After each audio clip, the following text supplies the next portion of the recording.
ٹھیک ہے، اس کے اسماء و صفات کے بارے میں، پھر محمد صلی اللہ علیہ وسلم پر گفتگو کی، ٹھیک ہے، وَإِنَّ مُحَمَّدًا عَبْدُهُ الْمُصْطَفیٰ سے، اور رسول پر گفتگو کرنے کے بعد اب قرآن پر گفتگو ہو رہی ہے، ایمان باللہ، ایمان بالرسل، اور ایمان بالکتب، ایمان بالکتب، ایمان کا یہ اگلا رکن ہے۔ جب رسولوں پر بات ہو گئی جن میں خاص الخاص اللہ کے رسول صلی اللہ علیہ وسلم ہیں، ان پر بات چیت ہو گئی، تو اب ایمان بالکتب، اس کے ضمن میں عموماً تمام کتابیں آسمانی داخل ہیں، اور قرآن بطور خاص، جیسے محمد صلی اللہ علیہ وسلم انبیاء کرام میں بطور خاص، ویسے آسمانی کتابوں میں قرآن کریم بطور خاص، لیکن وہ ترتیب آپ دیکھیں کہ بالکل منطقی ترتیب ہے۔ ایمان باللہ پر گفتگو، دوسرے نمبر پہ ایمان بالرسول پر گفتگو، تیسرے نمبر پہ ایمان بالکتب پر گفتگو، ترتیب واضح ہے یہ؟ کہتے ہیں کہ وَإِنَّ الْقُرْآنَ، امام طحاوی رحمہ اللہ فرماتے ہیں کہ وَإِنَّ الْقُرْآنَ کلام اللہ مِنْهُ بدا، اس کو دونوں طرح پڑھا گیا ہے، اس طریقے سے بھی پڑھا گیا ہے جس طریقے سے ابھی آپ کے سامنے آپ کے ساتھی نے پڑھا، منہ بدأ حمز کے ساتھ اور بغیر حمز کے، یعنی منہ بدأ، بدأ وہ ہو جائے گا مشتق کس سے؟ بدأ یبدأ بدءا، جس کا معنی ہوتا ہے ابتدا کرنا، شروع کرنا، ہاں جی، اور بدا مد کے ساتھ بدا یبدو بدون، یہ دوسرا فعل ہو جائے گا جس کا معنی ہوگا ظاہرا، جس کا معنی کیا ہوگا؟ ظاہرا، اور یہ دونوں چیزیں یہاں مقصود ہیں، دونوں چیزیں یہاں پر مقصود ہیں۔ سلف جب کہتے ہیں کہ وَإِنَّ الْقُرْآنَ کلام اللہ مِنْهُ بَدَا بلا کیفی، ایک ایک یہاں پر جو قید استعمال کی گئی ہے وہ باقاعدہ کسی نہ کسی معنی اور مفہوم کو شامل ہے، ٹھیک ہے، تفصیل بعد میں انشاءاللہ۔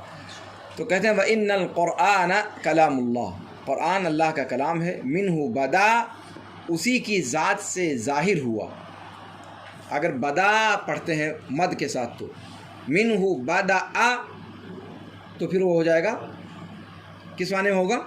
اسی کی ذات سے اس کی ابتدا ہوئی، وَإِلَيْهِ، اچھا وہ ابھی آگے نہیں آئے گا، ابھی نہیں آیا، کہتے ہیں منہ بدأ وَإِلَيْهِ يعود، منہ بدأ وَإِلَيْهِ يعود، یہ سلف کا قول ملتا ہے قرآن کے تعلق سے، یعنی اللہ رب العالمین ہی کی ذات سے اس کا آغاز ہے اور اسی کی طرف پھر اسے لوٹ کر جانا، جیسے کہ آپ جانتے ہیں کہ قرب قیامت میں قرآن کریم کے سارے حروف اٹھا لیے جائیں گے، جانتے ہیں، پڑھیں کہ نہیں پڑھیں؟ ہاں، اوراق سادہ باقی بچ جائیں گے، اس کے حروف جتنے ہیں وہ سب اٹھا لیے جائیں گے، تو منہ بدأ وإلیہ یعود، ہاں، یہاں پر الیہ یعود بھی فی الحال نہیں کہا ہے، آگے ہو سکتا ہے ذکر کریں۔ کہتے ہیں کہ منہ بدا، اللہ کی ذات سے اس کا ظہور ہے، اگر بدا مد کے ساتھ کہتے ہیں اور اگر حمز کے ساتھ کہتے ہیں تو شروع ہے، ہاں آغاز ہے، بلا کیفیت، بغیر کسی کیفیت کے بیان کیے ہوئے، بغیر کسی کیفیت کے بیان کیے ہوئے، بغیر کیفیت کا کیا معنی سمجھتے ہیں آپ؟ اس کی کوئی کیفیت ہی نہیں ہے، ہاں، کوئی چیز وقوع پذیر ہو تو کیفیت تو کوئی نہ کوئی ہوتی ہے، بغیر کیفیت کے تصور کیا جا سکتا ہے؟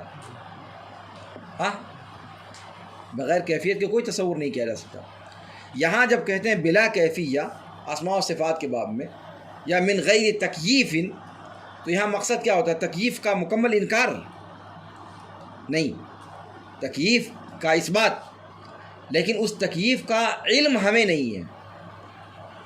تکییف تو کوئی نہ کوئی ہوگی، لیکن وہ کیا ہے، کیسے ہے، وہ رب جانتا ہے، اس کی تفصیل ہمیں معلوم نہیں ہے۔ سمجھ میں آ رہی بات؟ دونوں الگ الگ چیزیں ہوئی، سرے سے تکییف کا انکار یعنی اس معنی کر کے کہ اس کی کوئی کیفیت ہے ہی نہیں، پھر وہ کیسے ہوا؟ مسئلہ یہ نہیں ہے کہ بغیر کیفیت کے ہے، لیکن وہ کیفیت کیا ہے؟ والکیف غیر معقول، جو امام مالک کا مشہور قول ہے، ہاں، الاستواء معلوم وکیفیتہ مجہول، یا والکیف غیر معقول، ہاں، معقول عقل کے دائرے میں وہ چیز نہیں آتی. دروازہ بند کر دو. والکیف غیر معقول، ہاں، تو کیفیت اہل سنت والجماعت کے ہاں کیا مطلب ہوا کہ کیفیت تو ہے تو صحیح کوئی نہ کوئی، لیکن وہ کیا ہے مخلوقین اس کو نہیں جانتی، مخلوقات میں سے کوئی اس کو نہیں جانتا. جی، قولاً، قولاً یعنی اللہ رب العالمین کا یہ کلام قول کے ذریعے سے ہے.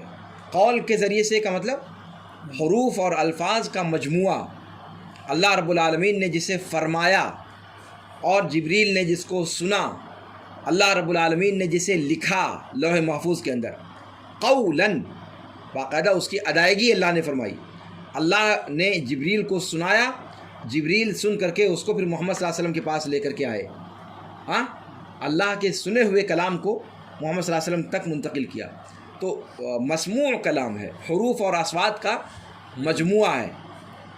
اصل میں قولاً کہنے کی وجہ یہ ہے، ابھی آگے تفصیل آئے گی، کہ بہت سارے فرقے ہیں جو کہتے ہیں کہ قرآن اللہ کا کلام ہے، یعنی کلام نفسی ہے، کلام نفسی کا عقیدہ نکالا ہے اشاعرہ وغیرہ نے، ہاں، اور اس سے کیا مراد لیتے ہیں کہ اللہ تعالیٰ کو جو کہنا ہوتا ہے وہ جبریل کے دل میں ڈال دیتا ہے یا محمد کے دل میں ڈال دیتا ہے.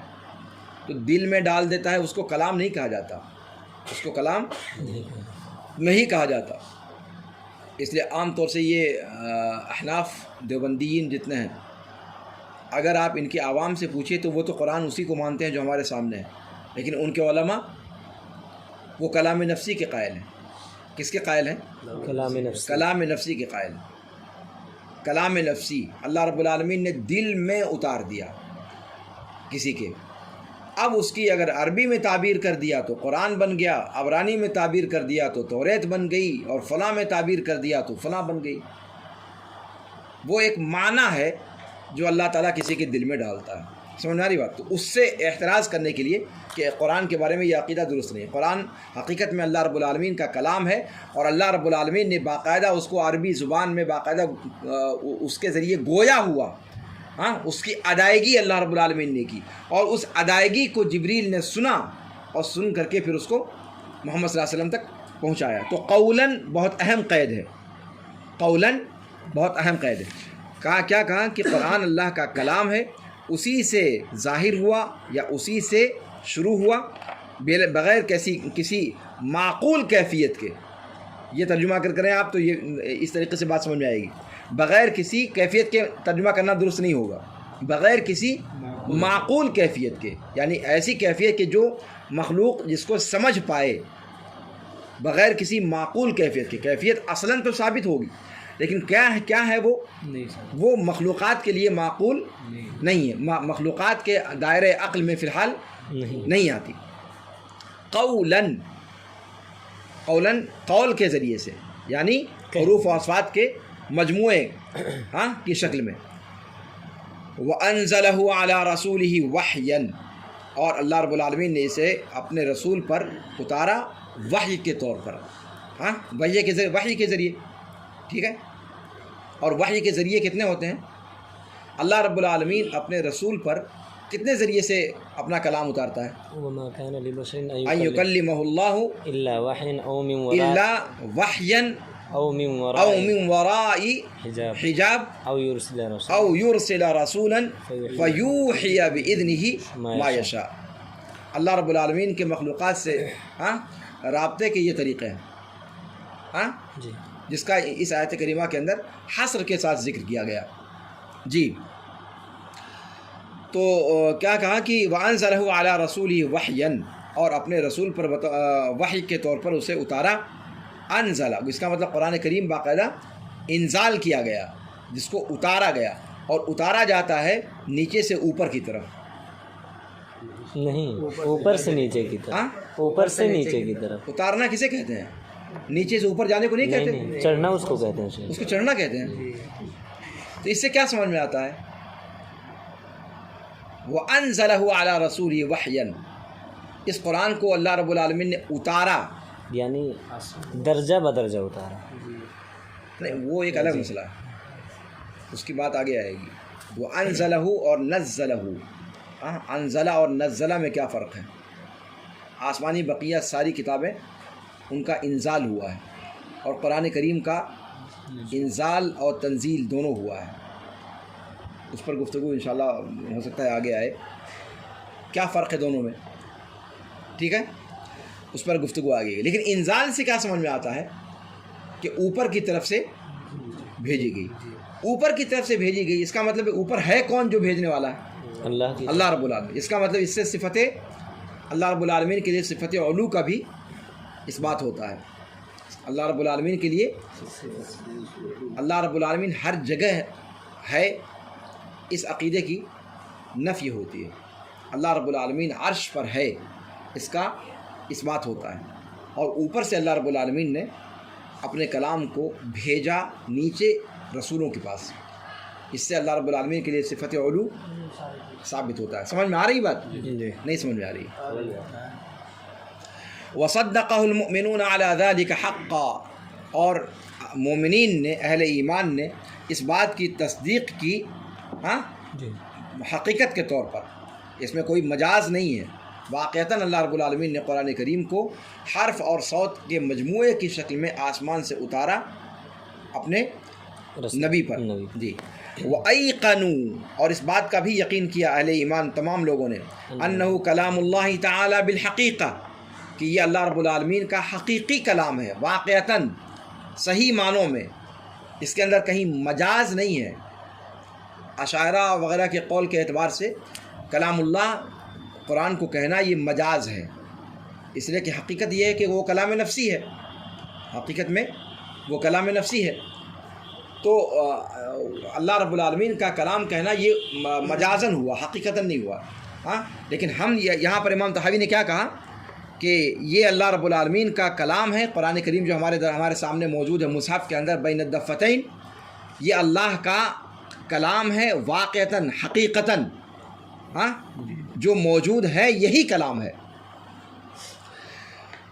اچھا, لیس بمخلوق, وہ مخلوق نہیں ہے, وہ مخلوق نہیں ہے. اس پر آپ لوگوں نے اس سے پہلے پڑھا ہے یا نہیں پڑھا ہے مجھے نہیں معلوم. یہ بہت مارکۃ الآراء مسئلہ ہے. اللہ کا کلام مخلوق ہے یا غیر مخلوق؟ جی,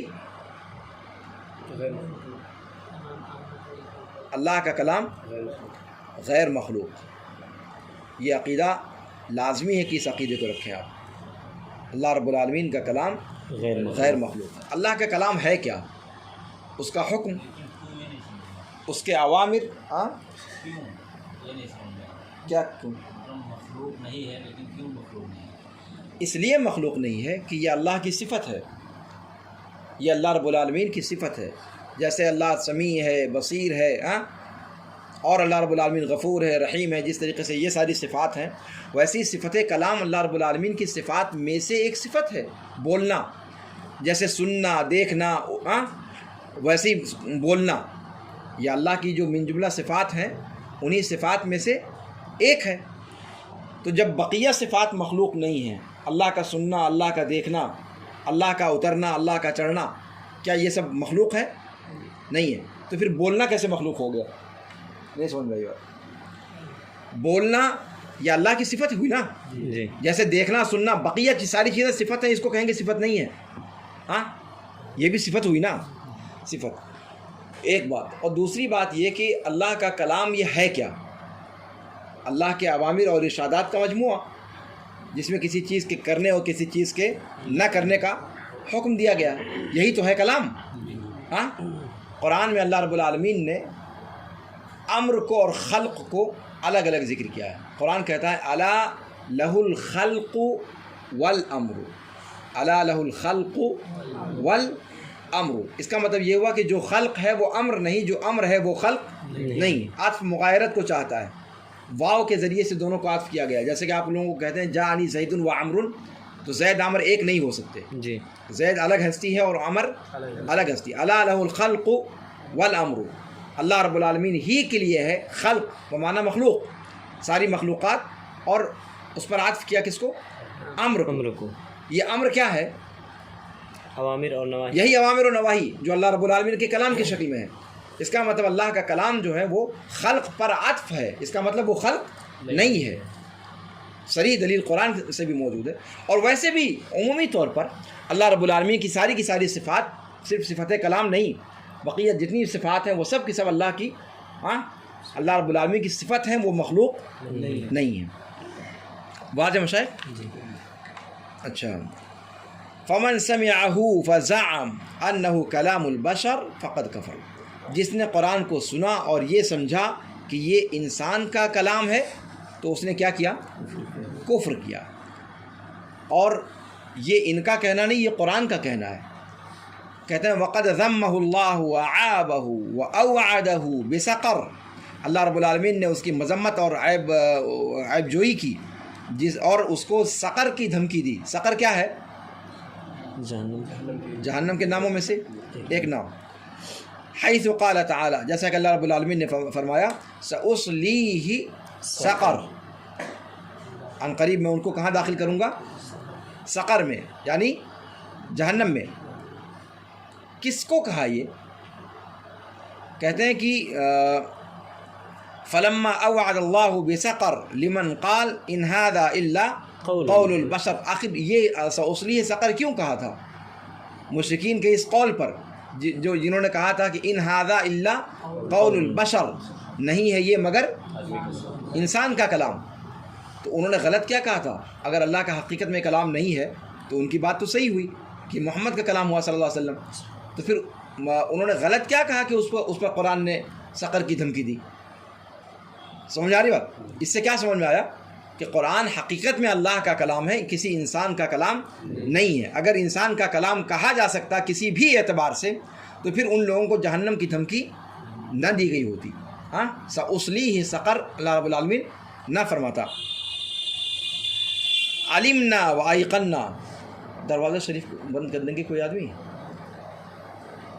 کہتے ہیں کہ علمنا وایقنا، جب اللہ رب العالمین نے سقر کی دھمکی دی اس شخص کو جس نے یہ کہا کہ یہ انسان ہی کا کلام ہے، ہم نے جان لیا اس دھمکی سے کیا، اور یقین کر لیا کہ یہ بشر کا نہیں، بشر کے خالق کا قول ہے. بشر کا قول نہیں بلکہ بشر کے خالق کا قول ہے. جی. ولا یشبہ قول البشر، اور انسان یا بشر کے قول کے مشابہ نہیں ہے. واضح مشاہد؟ امام ابن ابی العز رحمہ اللہ شرح کرتے ہوئے کہتے ہیں کہ یہ بہت اہم قاعدہ ہے اور دین کے اصول میں سے ایک اہم اصل ہے جس میں ڈھیر سارے فرقے گرما ہوئے. اور یہ بات جو امام طحاوی رحمہ اللہ نے نقل فرمائی ہے یہی حق ہے جس پر کتاب و سنت کی دلیلیں موجود ہیں ان لوگوں کے لیے جو قرآن و سنت میں غور و فکر کریں. لمن تدبرہما، اس کے لیے جس نے قرآن و سنت کی ادلہ کی دلیلوں میں غور و فکر سے کام لیا. وشہدت بہ الفطرۃ السلیمہ، اور اسی بات کی فطرت سلیمہ بھی گواہی دیتی ہے. وہ فطرت جو شکوک و شبہات سے اور باطل آرا سے نہیں بدلتی ہے، بدلی نہیں ہے، جو بدلی نہیں ہے وہ اس بات کی شہادت دے گی. لیکن جو بدل چکی ہے ظاہر سی بات ہے وہ حق قبول ہی نہیں کرے گی. واضح؟ سب سے پہلے امام ابن ابی العز رحمہ اللہ نے کلام اللہ کے تعلق سے باطل فرقوں کی رائے کیا کیا ہے اس کو ذکر کیا. کہتے ہیں اس سلسلے میں کتنے اقوال ہیں؟ 7. کہتے ہیں وقد افترق الناس فی مسئلۃ الکلام علی علی 9 اقوال. کتنے اقوال ہوئے؟ 9 اقوال. جی. ان میں سے پہلا قول کیا ہے؟ لیکن یہ 9 اقوال ان میں سے اکثر و بیشتر اقوال اشاعرہ کے ہیں. ان میں سے اکثر و بیشتر، ہم ابھی آگے اس پر گفتگو انشاءاللہ ہوگی، یہ سب ایک مستقل اقوال نہیں ہیں، یعنی الگ الگ فرقوں کے اقوال نہیں ہیں. ان میں سے کئی اقوال صرف حضرات اشاعرہ کے ہیں. اشاعرہ جو آدھا تیتر آدھا بٹیر والے ہیں وہ کسی ایک تاریخ پر ٹک نہیں پائے. ان میں سے کچھ مولویوں نے کچھ کہا، کسی مولوی نے کچھ کہا، کسی مولوی نے کچھ کہا، تو ان کے خود انہی کے 3-4 اقوال ہو جاتے ہیں. لیکن من جملہ اگر اس کو آپ دیکھیں بنیادی طور پر جو اقوال ہیں وہ بہت اس سے بھی کم ہوں گے، اور وہ آپ اس کے اشارہ کریں گے انشاءاللہ کہ اصل اقوال کیا ہیں اس سلسلے میں. پہلے وہ پڑھ لیتے ہیں جو امام ابن ابی العز رحمہ اللہ نے ذکر کیا. کہتے ہیں کہ پہلا قول ان 9 اقوال میں سے پہلا قول کیا ہے کہ اللہ رب العالمین کا کلام جب کہا جاتا ہے تو اس سے مراد وہ معانی ہیں جو اللہ رب العالمین دلوں پر ڈالتا ہے، دلوں پر الہام کرتا ہے. کلام اللہ سے مراد کیا ہے؟ وہ معانی اللہ رب العالمین دوسروں کے دلوں میں، دوسروں کو، انبیاء کے دلوں میں. تو اور میں نے کیا کہا؟ میں نے یہی بات تو کہی اللہ کے بدلے. کیا کہا میں نے؟ جی کہ ان کلام اللہ ہوا ما یفیض علی النفوس من معانی. کلام اللہ جب کہا جائے تو اس سے مراد وہ معانی، وہ افکار یا وہ مضامین ہیں جو اللہ رب العالمین انبیاء کرام کے دلوں میں ڈالتا ہے فیوز کے طور پر. ہاں، اللہ رب العالمین کی طرف سے القاء ہوتا ہے. ہاں اچھا، یہ القاء ہوتا کہاں سے ہے وہ بھی دیکھیے. اللہ رب العالمین کی طرف سے نہیں کہہ رہے ہیں. الفاظ کیا ہیں ان کے؟ اما من العقل الفعال عند بعضهم او من غیر، یا عقل فعال کی طرف سے ان میں سے بعض کے نزدیک، یا عقل فعال کے علاوہ سے، عقل فعال کے علاوہ سے. یہ قول ہے صابعہ کا اور متفلسفہ کا، فلسفیوں کا. یہ قول ہے کن کا قول ہے؟ فلسفیوں کا. اس سے پہلے میں نے آپ لوگوں کو بتایا تھا کہ یہ لوگ اللہ رب العالمین کو اللہ رب العالمین نہیں کہتے ہیں. ہاں، جب اس پر میں نے گفتگو کی تھی آپ لوگوں کے سامنے کہ قدیم اور واجب الوجود اور اس قسم کی اصطلاحات پر جب گفتگو کی تھی، میں نے بتایا تھا آپ لوگوں سے ہاں کہ یہ لوگ عقل عاشر، عقل فعال، اس قسم کی اصطلاحات استعمال کرتے ہیں. ہاں بتایا تھا. تو کون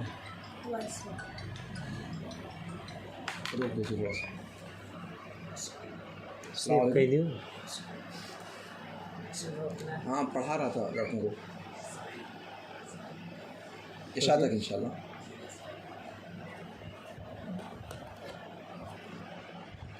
کیا 1 سے 3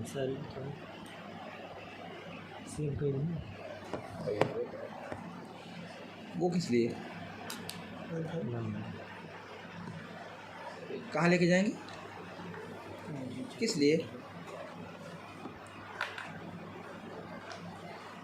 وہ لوٹے ابھی کہ نہیں لوٹے؟ تو آج رات بھی وہیں ریسورٹ میں رہیں گے؟ اچھا،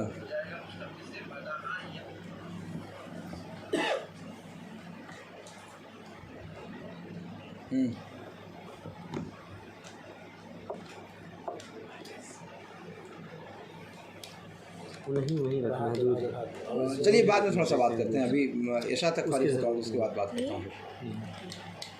کل ہی کا چاہیے؟ اس کو لگا دو، چارج لگا دو، یاد دلانا ذرا پڑھا کر کے مشہور کو فون کر دوں گا. جی ہاں، تو پہلا قول کیا ہوا؟ کیا ہوا؟ نہیں ہوا کیا؟ کٹ کر دیا.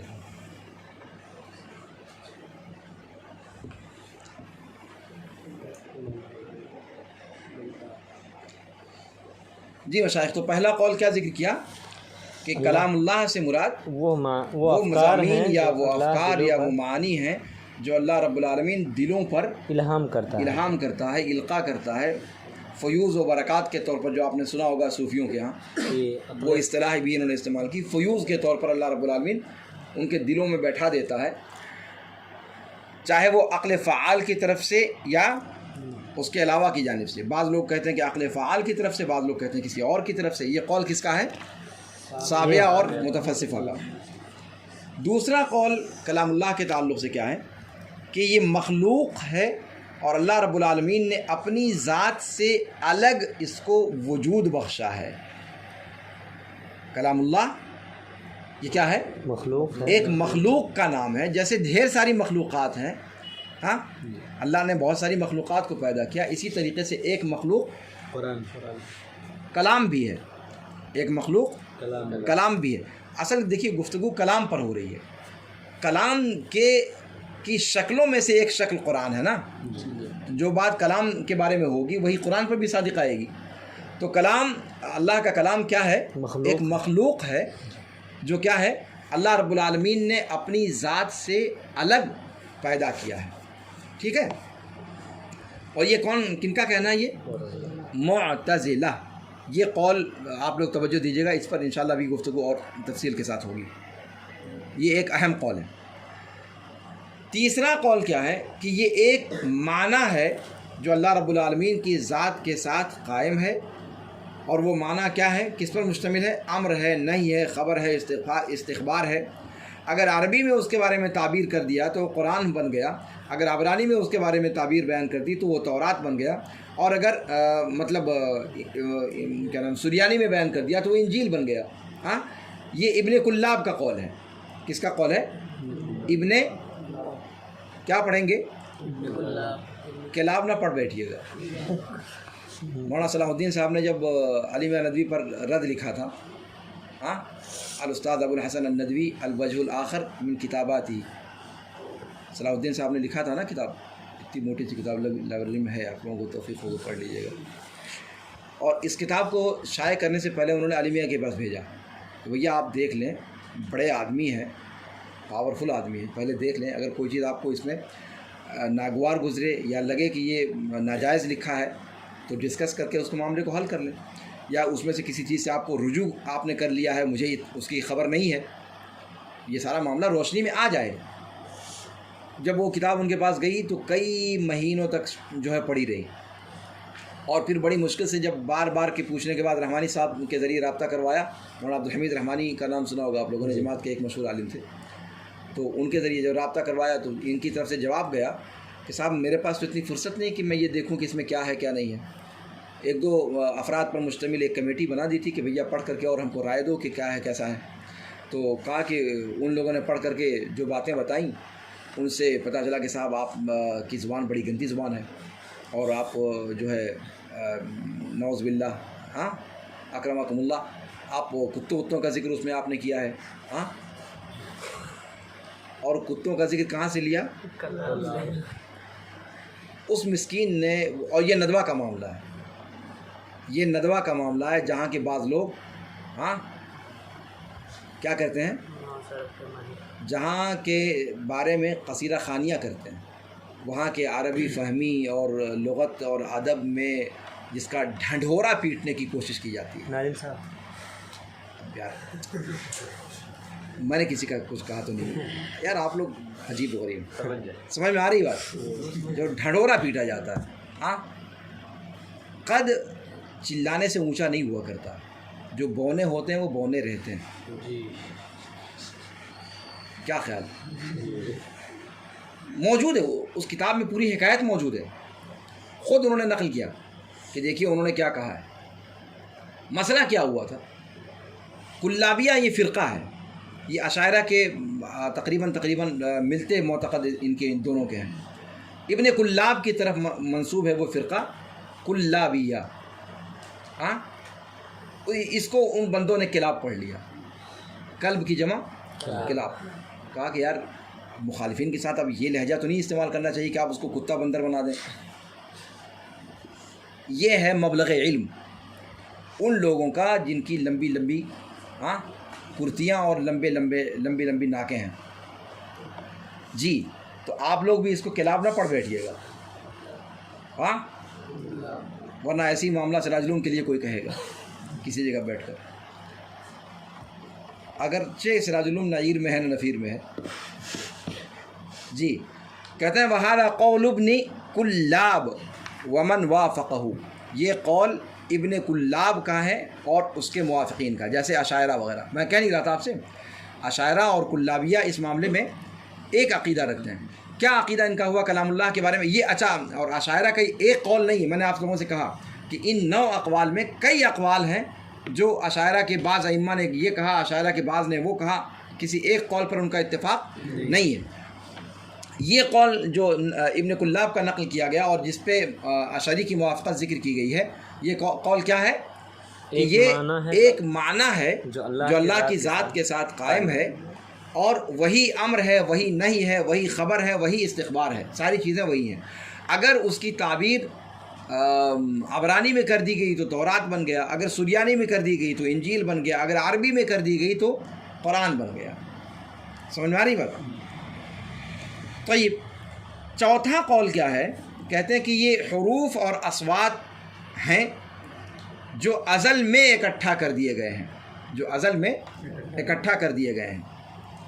کہتے ہیں کہ یہ اہل کلام کے ایک گروہ کا اور بعض محدثین کا قول ہے، بعض اہل حدیث کا قول ہے۔ پانچواں قول کہ یہ حروف اور اصوات کا مجموعہ ہے، لیکن اللہ رب العالمین ان کے ذریعے سے گویا ہوا، اس کے بعد کی گویا نہیں تھا، یعنی اللہ رب العالمین گویا نہیں تھا، پھر بعد میں اللہ رب العالمین ان حروف اور اصوات کے ذریعے سے گویا ہوا۔ یعنی یہ والا پھر سے پانچواں، یعنی یہ حروف و اصوات کا مجموعہ تو ہے، لیکن اللہ رب العالمین اس صفت سے ہمیشہ سے متصف نہیں تھا، ہمیشہ سے متصف نہیں تھا۔ پہلے یہ صفت اللہ کی ذات کے ساتھ نہیں لگی ہوئی تھی، بعد میں یہ صفت اللہ رب العالمین کے ساتھ جڑ گئی۔ ہاں، جتنی صفات ابھی کل صبح ہی کے درس میں تو آپ لوگوں کو بتایا تھا کہ اللہ رب العالمین خالق مخلوق کو پیدا کرنے کے بعد ہوا یا پہلے سے وہ خالق تھا؟ صفت خلق اللہ رب العالمین کے ساتھ ہمیشہ سے تھی جڑی ہوئی، ازلی اور ابدی۔ تو متکلم اللہ رب العالمین ہمیشہ سے تھا، یا جب گفتگو کیا تب وہ اس صفت سے متصف ہوا، اس سے پہلے وہ اس صفت سے متصف نہیں تھا؟ لیکن یہ لوگ کیا کہہ رہے ہیں کہ جب کلام کیا حروف و اصوات کے ذریعے، اس وقت وہ اس صفت سے متصف ہوا، اس سے پہلے وہ اس صفت سے متصف نہیں تھا۔ سمجھ میں آ رہی بات؟ یہ سب فلسفیانہ گفتگو ہے، بہت زیادہ اس میں جو ہے مغز ماری کرنے کی ضرورت نہیں ہے، اور میرے خیال سے واضح بھی ہے۔ چھٹا قول، اچھا یہ قول کس کا ہے؟ کررامیہ۔ یہ کس کا قول ہے؟ کررامیہ کا، جی ہاں۔ چھٹا قول کہتے ہیں ان کلامہ یرجع الی ما یحدثہ من علمہ و ارادتہ القائم بذاتہ۔ دیکھ رہے ہیں، اب یہ سب جو ہے یہ اشاعرہ ہی کا قول ہے، یہ قول بھی اشاعرہ ہی کا۔ کیا کہا کہ اللہ رب العالمین کا کلام جب کہا جاتا ہے تو اس سے مراد وہ چیزیں ہیں جو اللہ رب العالمین اپنا علم اور اپنے ارادے کو جو اس کی ذات کے ساتھ قائم ہے، اس سے جو چیزیں وجود بخشتا ہے اسی کو کلام کہا جاتا ہے۔ ٹھیک ہے؟ اور یہ قول کس کا ہے؟ صاحب معتبر کا۔ معتبر ایک کتاب ہے ان لوگوں کے ہاں، اور اسی کی طرف کہتے ہیں کہ رازی مطالب عالیہ میں مائل ہوئے، اور یہ سب اشاعرہ کے امام ہیں۔ یہ سب کس کے امام ہیں؟ اشاعرہ کے۔ ساتواں قول کہتے ہیں ان کلامہ یتضمن معنی قائما بذاتی هو ما خلقہ فی غیرہ۔ اللہ رب العالمین کا کلام ایک ایسے معنی کو شامل ہے جو اس کی ذات کے ساتھ قائم ہے اور جسے اس نے اپنے علاوہ میں پیدا کیا ہے، اپنے علاوہ میں پیدا کیا ہے۔ ٹھیک ہے؟ یہ ابو منصور ماتریدی کا قول ہے۔ اشاعرہ اور ماتریدیہ اس سے پہلے آپ لوگوں نے برابر ساتھ میں نام سنا ہوگا، تو یہ ماتریدیہ کا قول ہے، یعنی گھما پھرا کر کے اشاعرہ ہی کے فلک میں یہ سارے اقوال آپ دیکھ رہے ہیں کہ کیسے ایک ہی فرقے کے اقوال بنتے جا رہے ہیں۔ آٹھواں قول کیا ہے کہ یہ معنی قدیم جو ذات کے ساتھ قائم ہے، اور اللہ رب العالمین جو مخلوقات میں مخلوقات کے اندر جو آواز کے طور پر جو چیزیں پیدا کرتا ہے، ان دونوں میں کے درمیان مشترک چیز ہے، انہ مشترک بین المعنی القدیم القائم بالذات، کہ یہ معنی قدیم جو اللہ رب العالمین کی ذات کے ساتھ قائم ہے اس کے اور اس آواز کے درمیان جو اللہ رب العالمین مخلوقات کے اندر پیدا کرتا ہے، ان دونوں کے درمیان مشترک چیز کا نام ہے۔ اور یہ قول ہے ابو المعالی الجوینی اور ان کے متبعین کا، یہ بھی اشاعرہ میں سے، یہ بھی کیا ہے؟ اشاعرہ میں سے۔ ماشاء اللہ، جی ٹھیک ہے۔ نوواں قول کیا ہے اللہ رب العالمین برابر صفت کلام سے متصف رہا کیا ہے. لم یزل متکلما اذا شاء. اللہ رب العالمین نے جب چاہا صفت کلام کا اظہار کرتا رہا ہے، جب جس وقت چاہا اور جیسے چاہا. اور وہ کلام کرتا ہے کس کے ذریعے؟ آواز کے ذریعے، ایسی آواز جو سنی جاتی ہے. اور کلام کی نوعیت قدیم ہے، گرچہ کوئی مخصوص آواز قدیم نہیں ہے. اور یہ ائمہ حدیث اور سنت سے منقول ہے. شکراً. جی اور وقول الشیخ رحمہ اللہ، ٹھیک ہے، یہ 9 اقوال ذکر کیے انہوں نے. 9 اقوال ہی کہے تھے نا انہوں نے، 9 اقوال ذکر کیے. لیکن میں نے آپ سے کہا کہ یہ 9 اقوال حقیقت میں اگر آپ دیکھیں تو گھما پھرا کر کے 2 یا 3 اقوال کے اندر اس کو سمیٹا جا سکتا ہے. ٹھیک ہے، اور اس پر انشاءاللہ ابھی تفصیل سے تھوڑی سی بات کریں گے. یہ کہتے ہیں کہ وقول الشیخ رحمہ اللہ وَإِنَّ الْقُرْآنَ كَلَامُ اللَّهِ، یہ اِنَّا یعنی حمزہ کے کسرہ کے ساتھ ہے، اور اس کو بار بار کہنے کی ضرورت نہیں ہے. ہاں، اس لیے کہ کس پر عطف ہے؟ نقول فی توحید اللہ معتقدین بتوفیق اللہ، یعنی قول کا مقول ہونے کی وجہ سے یہ یہاں پر حمزہ مکسور پڑھا جائے گا. ٹھیک ہے، ان اللہ واحد لا شریک لہ پر عطف ہونے کی وجہ سے. ٹھیک ہے، اور ان اللہ واحد لا شریک لہ یہ قول کا مقول واقع ہے، قول کا مقول واقع ہے. اور قول کے بعد جو ہے وہ حمزہ ہمیشہ مکسور پڑھا جاتا ہے.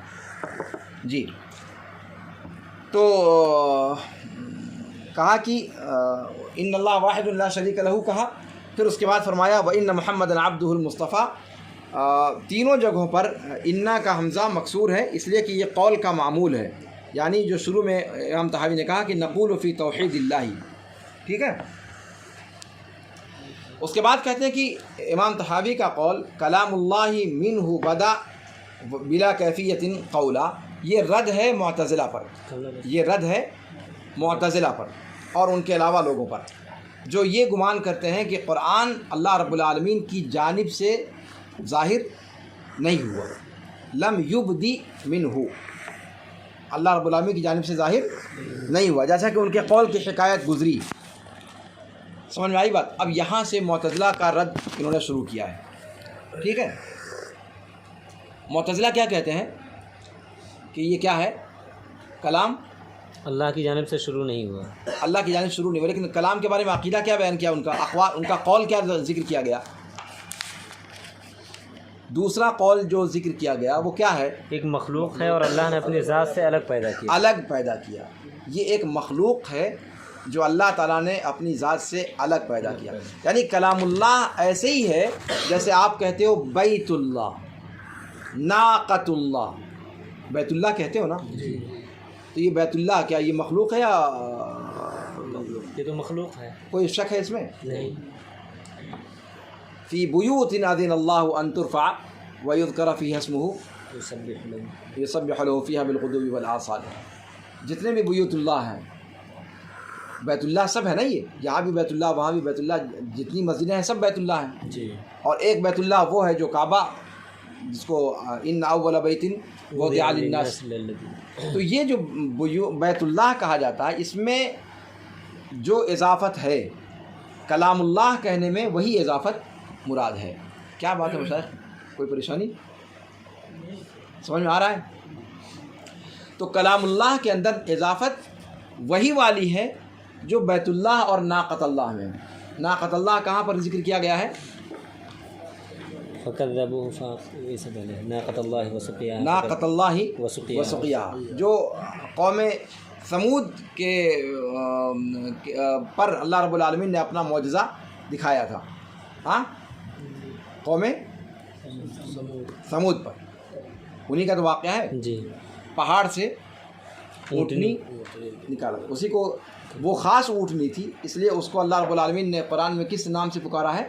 ناقۃ اللہ. تو کہا کہ کلام اللہ اسی طریقے سے. تو جب ناقہ مخلوق ہے، بیت اللہ میں بیت مخلوق ہے، تو کلام اللہ میں کلام کیوں نہیں مخلوق ہوگا؟ معتزلہ کی بات سمجھ میں آ رہی ہے آپ کو؟ کہا کہ یہ کلام اللہ، کلام سب کا کلام کلام ہوتا ہے، لیکن کلام اللہ کلام کی نسبت اللہ کی طرف کی گئی تاکہ اس کے عز و شرف کو بیان کیا جائے، اس کے عز و شرف کو، اس کے مقام و مرتبے کو بیان کیا جائے.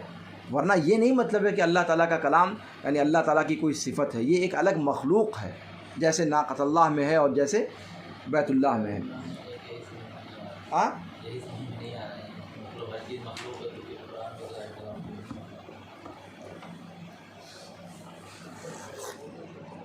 آئے گا سمجھ، دھیرج رکھو. سمجھ میں آ رہی بات؟ معتزلہ نے کیا کہا؟ جیسے بیت اللہ ناقۃ اللہ ہے اسی طریقے سے کلام اللہ بھی ہے. ہاں، یعنی یہ بھی اللہ رب العالمین کی مضاف مضاف الیہ سے مل کر بنا ہوا ہے. جی اور مضاف مضاف الیہ میں اضافت یہاں پر کس کے لیے ہے؟ اللہ کی جانب ہے، تشریف کے لیے ہے. اضافت کس کے لیے ہے؟ تشریف تشریف کے لیے ہے، یعنی عز و شرف کو، مقام مرتبہ کو بیان کرنا. مقام و مرتبہ کو بیان کرنے کے لیے ہے. جیسے آپ ناقۃ اللہ کہتے ہو، جیسے آپ بیت اللہ کہتے ہو، ہاں، اس قبیل کی یہ اضافت ہے. ان کی دلیل سمجھ میں آئی؟ جی. تو کہتے ہیں کہ قالوا واضافتہ الیہ اضافت تشریف، کلام کی اضافت اللہ رب العالمین کی طرف یہ اضافت تشریف ہے، یعنی عز و شرف کو ظاہر کرنے کے لیے. جیسے بیت اللہ اور ناقۃ اللہ کے اندر کہا یحرفون الکلام عن مواضعہ، وہ کلام کو اس کی اصل جگہوں سے تحریف کر دیتے ہیں، اس کو پھیر دیتے ہیں. کہتے ہیں یہ ان کا قول باطل ہے. جواب تو دینا پڑے گا نا. معتزلہ سمیر صاحب کو جب پریشان کر سکتے ہیں تو پھر اور لوگوں کو بھی پریشان کر سکتے ہیں نا. دلیل میں وزن لگتا ہے نا آپ کو. بھائی بیت اللہ، ناقۃ اللہ، کلام اللہ، کیا فرق پڑتا ہے؟ جب سب آپ اس کو مخلوق کہہ رہے ہو، اس کو ماننے میں کیوں مروڑ اٹھتا ہے؟ کہہ سکتا ہے کوئی؟ کہیں گے آئیے جناب، قرآن عربی زبان میں اترا ہے. قرآن کس زبان میں اترا ہے؟ عربی زبان میں. اور اس میں اضافت دو طرح کی ہوتی ہے. اضافت دو طرح کی ہوتی ہے. ایک اضافت اعیان کی ہوتی ہے اور ایک اضافت معانی کی ہوتی ہے. ایک اضافت اعیان کا مطلب ٹھوس چیزیں، جیسے کتاب ہے، قلم ہے، کاپی ہے، ہاں، کپ ہے، ٹوپی ہے، کترا ہے، گھڑی ہے، اعیان چیزوں کی. اور دوسری اضافت ہوتی ہے معانی کی. کس کی؟ اعیان کا مطلب ذوات کہہ لو، ذات، ہاں، کوئی چیز. اور معانی جو غیر مرئی یا پھر غیر جو ذات کے علاوہ ہیں، ہاں. تو اضافت یہ دو طرح کی ہوتی ہے. اور عربی زبان میں اعیان کی اضافت جب کی جاتی ہے تو وہاں وہ تشریف کے لیے ہوتی ہے، اللہ رب العالمین کی جانب. یعنی یہاں پر اضافت جب بات کی جا رہی ہے کس کی طرف؟ جو چیزیں اللہ کی طرف مضاف کی جاتی ہیں وہ دو نوعیت کی ہوتی ہیں، ایک اعیان اور ایک معانی. جی. اعیان کی اضافت ہوتی ہے تشریف کے لیے، یعنی مقام اور مرتبہ کو بتلانے کے لیے. اور معانی کی اضافت وہ کیا ہوتی ہے؟ وہ صفت کی موصوف کی طرف ہوتی ہے، صفت کی موصوف کی طرف.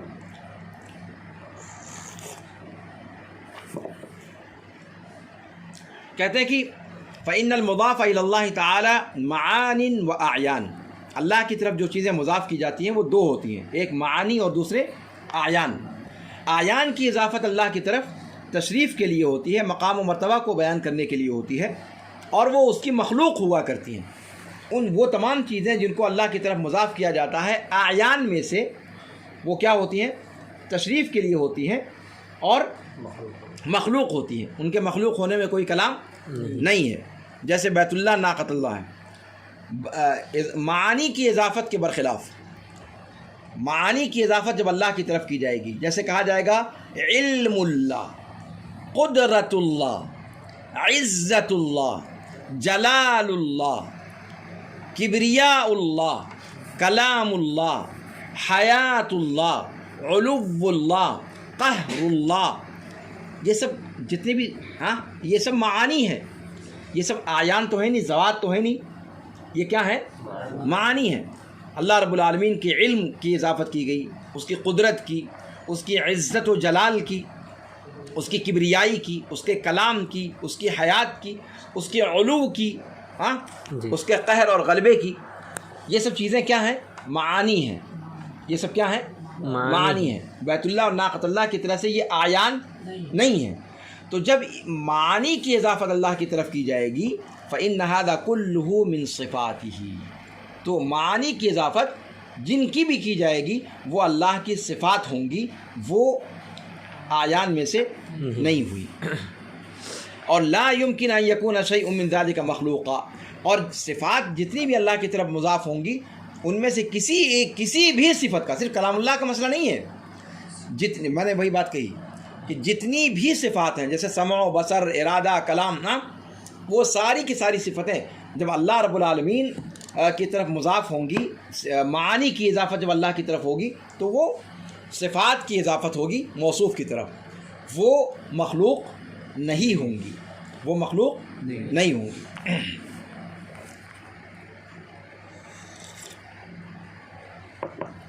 ٹھیک ہے، جواب سمجھ میں آیا؟ کوئی بتایا آپ لوگوں میں سے؟ کون بتائے گا؟ معتزلہ کی اس دلیل کا جواب کیا ہے؟ معتزلہ کی اس دلیل کا جواب یہ ہے شیخ، جیسے وہ لوگ کہتے ہیں کہ یہاں جو اضافت ہے وہ تشریف کے لیے ہے، جی، تو ان کا جواب یہ ہے کہ اضافت کی دو قسم، اضافت تشریف کے لیے ہے اور کلام مخلوق ہے. کلام مخلوق ہے، کلام مخلوق ہے جی. اور تشریف کے لیے ہے ویسے ہی جیسے بیت اللہ اور اللہ. ناقۃ اللہ میں. جی. ہاں، اب جواب کیا دیں گے؟ تو ان کو ہم یہ جواب دیں گے کہ اضافت جو ہے وہ دو طرح کی ہوتی ہے. ایک اضافت عیان، مطلق اضافت نہیں. جی، اللہ کی طرف جو چیز اضافت کی جاتی ہے، اللہ کی طرف جو چیز مضاف کی جاتی ہے وہ دو نوعیت اس کی ہوتی ہے. ایک کس کی؟ کیا کیا؟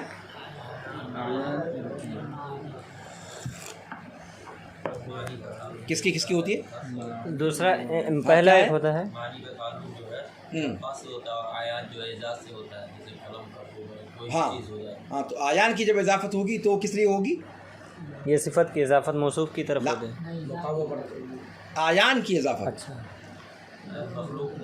آیان کی اضافت اللہ کی طرف کس لیے ہوگی؟ تشریف کے لیے تشریف کے لیے ہوگی، اور وہ سب کیا ہوں گی؟ مخلوق ہوں گی. جی. اور دوسری جو نوعیت ہے معانی، جب معانی مضاف ہوں گے تو وہ پھر وہ کس معنی میں ہوں گے؟ وہ صفات کے معنی میں ہوں گے. وہ کس معنی میں ہوں گے؟ صفات کے معنی میں ہوں گے، اور ان میں سے کوئی مخلوق نہیں ہوگا. واضح ہے یہ چیز؟ اچھا، اس کے بعد اب کہتے ہیں ابھی معتزلہ کا ابھی معاملہ پورا نہیں ہوا، ابھی ان کے ساتھ ہمارے کچھ اور مارکے آگے ہوں گے. لیکن اس سے پہلے کہتے ہیں والوصف بالتکلم من اوصاف الکمال، تکلم کا وصف یہ کمال کے اوصاف میں سے ہے. کیا خیال ہے؟ اس کو آپ لوگ مانتے ہیں کہ نہیں مانتے ہیں؟ بولنا یہ صفت کمال میں سے ہے یا صفت نقص میں سے ہے؟ صفت کمال میں سے. جس کے پاس زبان نہ ہو اسے آپ کیا کہتے ہو؟ گونگا، اور یہ اس کی تعریف ہے. ہاں، نقص ہے. مخلوق کے پاس کلام کی صفت اگر چھین لی جائے تو اس کے لیے نقص ہے، اور وہی صفت آپ اللہ سے چھینتے ہو تو پھر وہ اللہ باقی بچے گا؟ کیا اللہ رب العالمین یہ جائز ہے کہ اللہ رب العالمین کسی صفت نقص سے متصف ہو؟ ہاں، کہتے ہیں والوصف بالتکلم من اوصاف الکمال وضدہ من اوصاف النقص، کہ تکلم کی صفت سے متصف کرنا یہ کمال کے اوصاف میں سے ہے، اور اس کا الٹا یعنی تکلم کی صفت کا نہ پایا جانا یہ نقص کے اوصاف میں سے ہے. اللہ رب العالمین نے فرمایا دلیل قرآن سے وَاتَّخَذَ قَوْمُ مُوسَىٰ مِن بَعْدِهِ مِنْ حُلِيِّهِمْ عِجْلًا جَسَدًا لَهُ خُوَارٌ أَلَمْ يَرَوْا أَنَّهُ لَا يُكَلِّمُهُمْ وَلَا يَهْدِيهِمْ سَبِيلًا. یہ قصہ آپ لوگوں کو پتہ ہی ہے. کیا ہوا تھا؟ موسیٰ علیہ السلام کے کوہ طور پر جانے کے بعد بنو اسرائیل میں پیچھے کیا کیا تھا؟ سامری نے بچڑا بنوایا، بچڑا بنایا قوم کے زیورات سے. جی. من حلیہم، ہاں، انہی کے زیورات کو اکٹھا کیا اور اس سے